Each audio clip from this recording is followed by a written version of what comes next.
Who is a Democratic presidential candidate conservatives love to love, believe it or not. Hi, everybody. I'm Steve Green, along with Scott Ott and Bill Whittle, and we've got the right angle on Bernie Sanders, this improbable Democratic primary season, and maybe even a little something for Sanders supporters to think about as we head towards the convention in Philadelphia.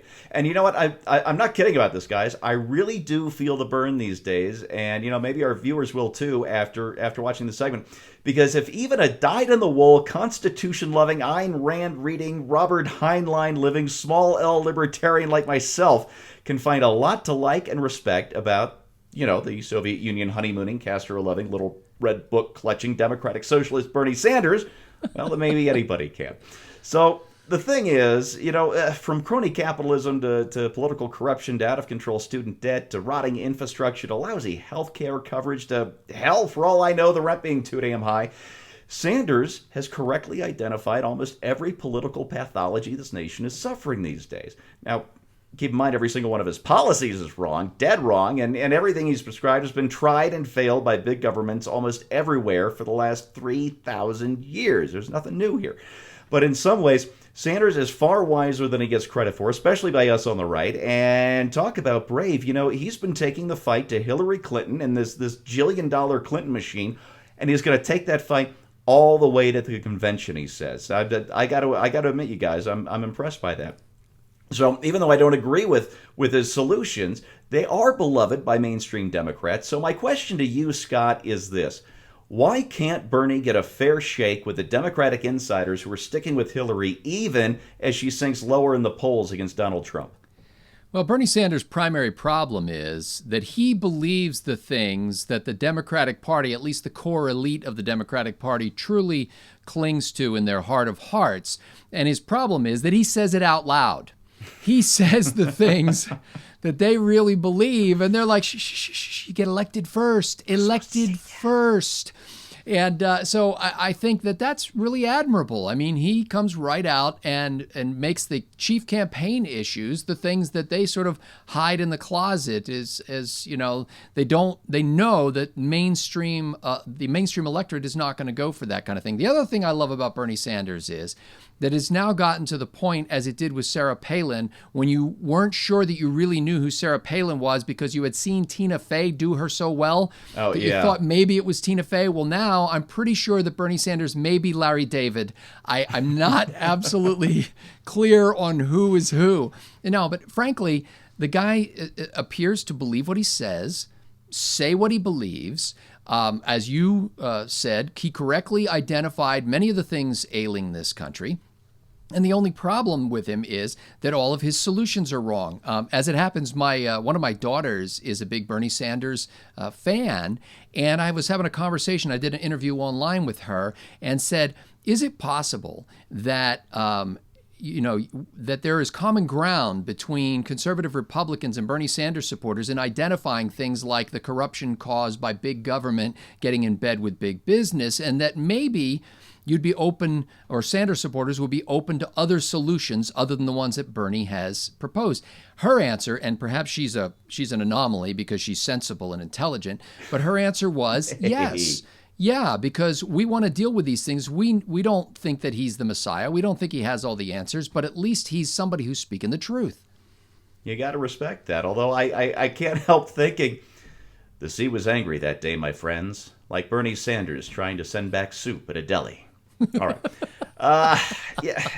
That aside, Scott, I wish you'd been maybe a little kinder to some of the Sanders supporters, because it's almost disgusting the lack of respect Bernie is getting, and his voters too. Marcos Melitsas, the progressive founder of the Daily Kos, he attacked Sanders and his supporters while talking to Politico on Monday, which turned into the big lead for their big story this week. The New York Times did a sneaky little hit piece on Monday asking if Bernie's voters really support his policies, which you intimated at, Scott.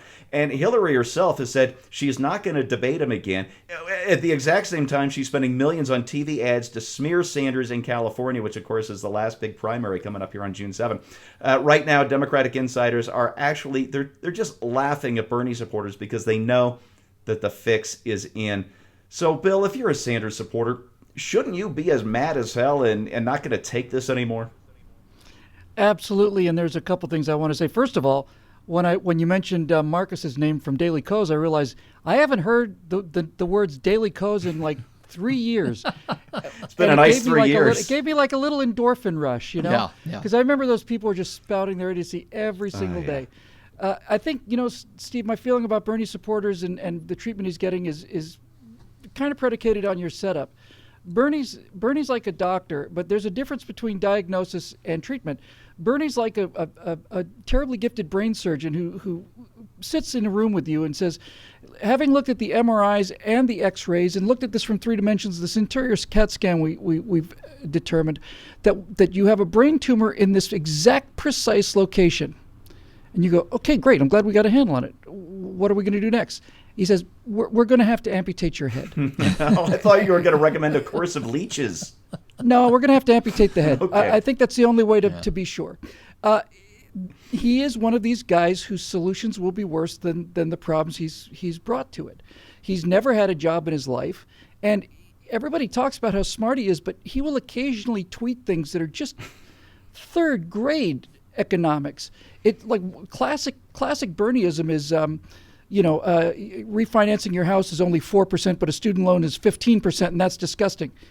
Well, Bernie, if you default on the house, they can take the house back. If you default on the loan, the student loan, they don't get to take your education back. It's called an unsecured loan, and that's why the interest rates are higher to cover the higher risk. See how it works? Hey, indentured servitude was a great idea in its time. That's exactly right. He said the first automobiles on the road, the first Fords, were getting 23 miles a gallon, and today they're getting 23 miles to the gallon. It's a disgrace. Everything's a disgrace, by the way.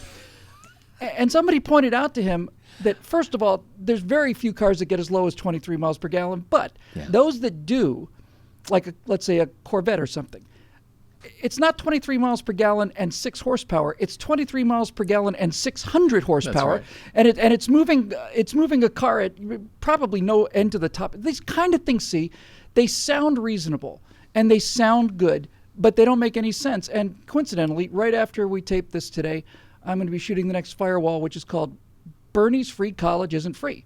Yeah. And anytime you hear, if it was free college, guys, it would mean that the professors wouldn't be charging to come to work. And it would mean that they wouldn't have to charge them for the electricity. And if it was actually free, then I'd be in favor of free college.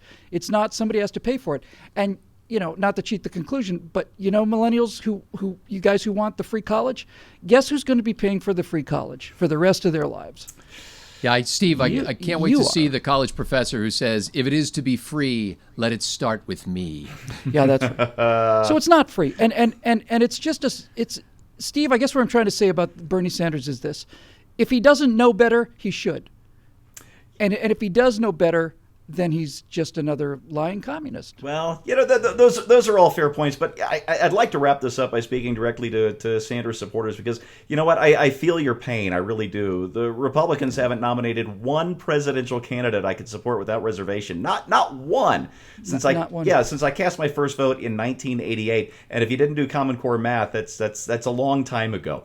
In fact, it's practically an adult lifetime of disappointment. But you know what? You have Bernie Sanders who believes like you do and who polls better, 4 or 5 points better against Donald Trump than Hillary does. And yet these Democratic insiders, these so-called superdelegates, are going to hand her the nomination. Mark my words, they want to do it. And according to a story in The Hill on Tuesday, Clinton supporters, those same Democrat bigwigs, are blaming you for her bad poll numbers, if you can believe that. And you know why they're getting away with selecting, not electing Hillary? Because a small group of powerful, privileged, and rich political insiders think that they know better than you do, and they think that they should have the power to tell you what to think and what to do. And maybe, just maybe, there's a broader lesson in there for you. So think about it, okay? And that is the right angle on Bernie Sanders. If you like what you see, go to BillWhittle.com and become a member. Your support makes this show possible, and members get exclusive content you won't see anywhere else. Thanks for watching, and keep feeling the burn. And Bernie supporters, they're laughing at you. They're laughing at you. I think an independent run is about the only way you'll ever get revenge. You'll clean up if you just run independent. It's the only way.